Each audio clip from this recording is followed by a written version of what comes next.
मिनश्शैतानिर्रजीम बिस्मिल्लाहिर्रहमानिर्रहीम अस्सलाम वालेकुम रहमतुल्लाहि व बरकातुहू। कैसे हैं आप सब? उम्मीद करती हूँ ठीक होंगे, खैर आफियत से होंगे। ये वक्त है डेली रिमाइंडर का। अल्लाह ताला हम सबको हिदायत दे। आज की वीडियो डेली रिमाइंडर है उन लोगों के लिए जिनकी कुछ ख़ास नीड्स हैं, कुछ ख़ास और अहम हाजात हैं, दुआएं हैं जो वो चाहते हैं कि अल्लाह ताला जल्द से जल्द कबूल फरमाए। और उन लोगों को ये लगता है कि इन हाजात पर, इन दुआओं पर उनकी खुशियों का इन्हसार है। यानी अगर ये दुआएं कबूल हो जाती हैं, ये हाजात पूरी हो जाती हैं, तो उनकी ज़िंदगियों में खुशियाँ लौट आएंगी। अगर आपकी ज़िंदगी में कोई इशू चल रहा है, कोई मसला चल रहा है, कुछ भी ऐसा है जो आपको परेशान किए रखता है, या कोई ऐसी दुआएं हैं जो आप बरसों से मांग रहे हैं लेकिन वो पूरी नहीं हो रही, तो यहाँ पर मेरी तरफ से एक रिमाइंडर है कि आप सिर्फ 2 रकात या 4 रकात नफल दूर हैं अपनी दुआएं कबूल करवाने में। वो 2 रकात नफल या वो 4 रकात नफल या इससे ज़्यादा जितने भी आप मैक्सिमम पढ़ सकें, आप अगर चाहते हैं कि आपकी दुआएं अल्लाह ताला सुन ले या उन दुआओं के इवज़ आपको कुछ बहुत बेहतरीन अता कर दे, तो याद रखिए कि रात का एक ख़ास पहर आपका इंतज़ार कर रहा है। एक ख़ास पहर रात के में अल्लाह ताला आपका इंतज़ार कर रहा है। आपको वो रोज़ आवाज़ भी लगाता है, आपकी आँख भी खुलती होगी, लेकिन आप उस वक्त को नज़रअंदाज करके दोबारा या सो जाते हैं, ख्वाब गफलत में चले जाते हैं। क्या आप में से कुछ लोगों को रात के उस पहर की अहमियत का अंदाज़ा नहीं है, उन 2 रकात नफल का अंदाज़ा नहीं है कि वो आपको कहाँ से कहाँ तक पहुँचा सकते हैं, कैसे आपकी ज़िंदगी बदल सकती है सिर्फ इस नमाज के ज़रिए। और जिस नमाज की मैं बात कर रही हूँ वो है तहज्जुद की नमाज। और वो ख़ास वक्त रात का जिस वक्त अल्लाह आपसे बात करता है, वो वक्त जिस वक्त अल्लाह कहता है, पुकारता है कि आओ मुझसे मांगो, कोई है मुझसे मांगने वाला और मैं उसको अता करूँ। है इस वक्त कोई इस्तग़फ़ार करने वाला, अपने गुनाहों की माफ़ी मांगने वाला कि मैं उसका इस्तग़फ़ार कबूल करूँ, उसे माफ़ कर दूँ। बहुत ख़ास और बहुत अहम वक्त रात का वो पहर जिस वक्त तहज्जुद पढ़ी जाती है, जिस वक्त अल्लाह के ख़ास बंदे उठते हैं अपने आराम को नज़रअंदाज करके और अल्लाह से मांगते हैं और अल्लाह उन्हें अता करता है, जिसे सहर का वक्त भी कहा जाता है, last time of the night, या आप ये कह सकते हैं कि last phase of the night. ख़ास वक्त एग्जैक्टली कब होता है? ये ख़ास वक्त होता है फजर की अजान से कुछ देर पहले, घंटा पहले, घंटा डेढ़ पहले आप किसी भी टाइम उठकर तहज्जुद की नमाज अदा कर सकते हैं। और आप इस नमाज की नियत करें, आप तहज्जुद की नियत करें इस तरह कि मैं इसे पंक्चुअली यानी मुसलसल कंसिस्टेंसी के साथ अदा करूँगी या अदा करूँगा। ये नहीं कि आप अपने दिल में ही इस चीज़ को पहले से ही इरादा कर लें कि मैं सिर्फ कुछ दिन पढ़ूँगा या इतना अरसा पढ़ूँगा और उसके बाद छोड़ दूँगा। नहीं, आप अल्लाह से ये वादा करो कि मुझे इस वक्त आपने उठाना है, इस वक्त मेरे रब मुझे उठा, मुझे जगा, अपनी बारगाह में खड़ा कर ताकि मैं तुझसे मांग सकूं और तू मेरी दुआएं कबूल कर सके।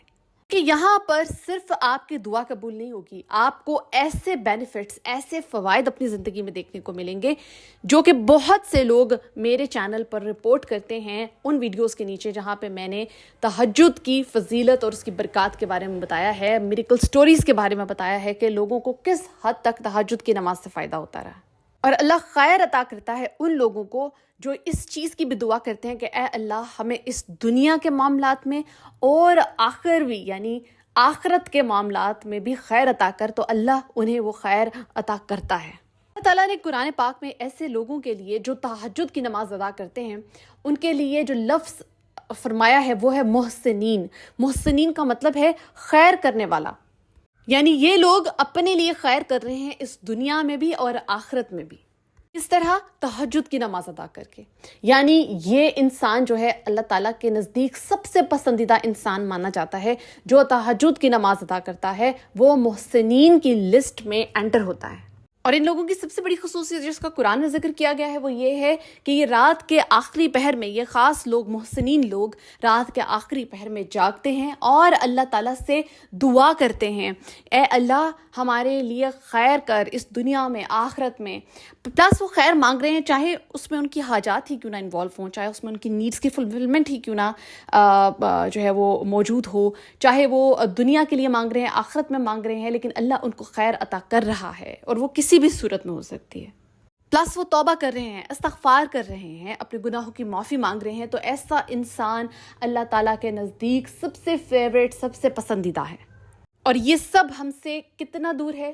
صرف 2 رکعت نماز, 2 رکعت نفل ہم سے دور ہے یہ کہ ہم اپنی حاجات کو پورا کروا سکیں, اپنی دعاؤں کو قبول کروا سکیں, اللہ تعالیٰ سے عافیت جو ہے وہ طلب کر سکیں, اپنے گناہوں کو معاف کروا سکیں. صرف 2 رکعت نماز کی یہ بات ہے. اس لیے اس وقت کو ضائع نہ کریں. فجر کی اذان ہونے سے کچھ دیر پہلے ہی آپ جا کر اپنے لیے دعا کر سکتے ہیں, یہ 2 رکعت نماز پڑھ سکتے ہیں, یہ تہجد کی نماز ادا کر سکتے ہیں, اور وہ تمام بینیفٹس, وہ تمام فوائد حاصل کر سکتے ہیں جن کا ذکر رسول پاک صلی اللہ علیہ وسلم نے بھی کیا ہے اور اللہ تعالیٰ نے بھی اپنی کتاب قرآن مجید میں کیا ہے. اور وہ شوہر اور وہ بیویاں جو رات کے اس وقت میں اپنے اسپاؤس کو, اپنے پارٹنر کو اٹھاتے ہیں تہجد کی نماز ادا کرنے کے لیے, اللہ تعالیٰ نے ان کے لیے خاص انعامات رکھے ہیں, خاص رحم و کرم رکھا ہے ایسے کپلز کے لیے, ایسے بیویوں کے لیے, ایسے شوہروں کے لیے جو یہ فرض سر انجام دیتے ہیں. اور سب سے بڑھ کر جنت واجب ہے.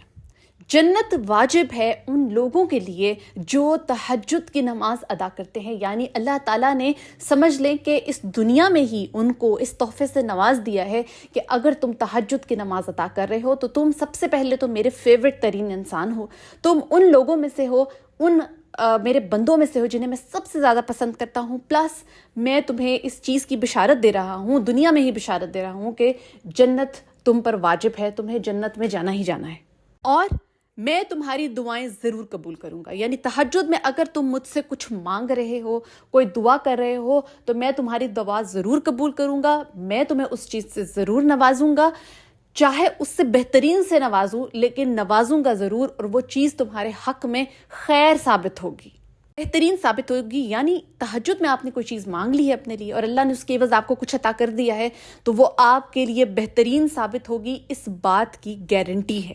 اب خود سوچئے کہ ایک مسلمان کے لیے, ایک ایمان والے کے لیے اس سے بڑھ کر اور کیا ہو سکتا ہے کہ اللہ تعالیٰ اسے ہر چیز صرف اس چھوٹی سی نماز کے عوض عطا کرنے کو تیار ہے. تو کیسے ممکن ہے کہ ایمان والا انسان, ایک اللہ پر یقین رکھنے والا انسان, ایک مسلمان اس کام سے, اس بات سے فائدہ نہ اٹھائے, اس عمل سے فائدہ نہ اٹھائے. اور وہ بہترین وقت, اللہ تعالیٰ کا وہ پسندیدہ وقت, ایسے کیسے ممکن ہے کہ ہم اس وقت نہ جاگے اور اللہ تعالیٰ کے اس پسندیدہ وقت سے فائدہ نہ اٹھائیں, اس سے مانگے نہیں, اس سے توبہ جو ہے اس کی امید نہ رکھیں؟ یہ کیسے ممکن ہے؟ اگر آپ ایسا کر سکتے ہیں, یعنی آپ اس قابل ہیں کہ آپ رات کے اس وقت میں اٹھیں اور اللہ سے دعا کریں اپنی حاجات پوری کروانے کے لیے, اپنی دعائیں قبول کروانے کے لیے, تو آپ یہ عمل لازمی کیجئے. ہم میں سے بہت سے لوگ ہیں جن کی اس وقت میں, رات کے اس وقت میں, اس رات کے پہر میں اللہ تعالیٰ آنکھ کھلواتا ہے, اللہ تعالیٰ ہمیں اشارہ دیتا ہے, ہماری آنکھ بھی کھلتی ہے, لیکن ہم اپنے بیڈ میں پڑے رہتے ہیں, ہم سست پڑے رہتے ہیں.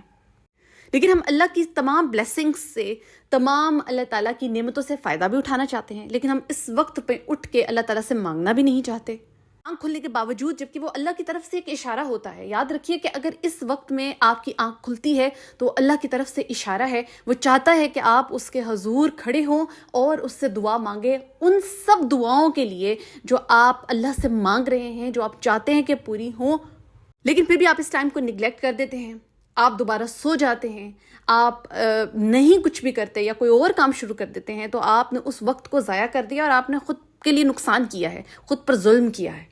ایک شخص تھا, تو اس نے رسول اللہ صلی اللہ علیہ وسلم سے پوچھا کہ میری فجر کے وقت آنکھ کھلتی ہے, نماز کے وقت آنکھ کھلتی ہے, لیکن میں نماز نہیں ادا کر پاتا, آخر اس کی کیا وجہ ہے؟ تو رسول اللہ صلی اللہ علیہ وسلم نے فرمایا کہ تمہارے گناہوں نے تمہیں باندھ رکھا ہے, اسی لیے تم نماز ادا نہیں کر پاتے. اور اگر یہی صرف کچھ آدھا گھنٹہ پہلے آپ فجر کی اذان سے پہلے اٹھ جاتے ہیں اور آپ تہجد بھی ادا کرتے ہیں, آپ فجر کی نماز بھی ادا کرتے ہیں, تو آپ اللہ تعالیٰ کے پسندیدہ انسانوں میں سے ہیں. یاد رکھیے, تہجد ایک تحفہ ہے جو ہر کسی کو نصیب نہیں ہوتا, اور جو انسان اپنی قسمت میں سے لکھوا لیتا ہے وہ خوش نصیب انسان ہے. اس وقت سے فائدہ اٹھائیے اور مجھے بھی اپنی دعاؤں میں یاد رکھیے. جزاک اللہ خیر.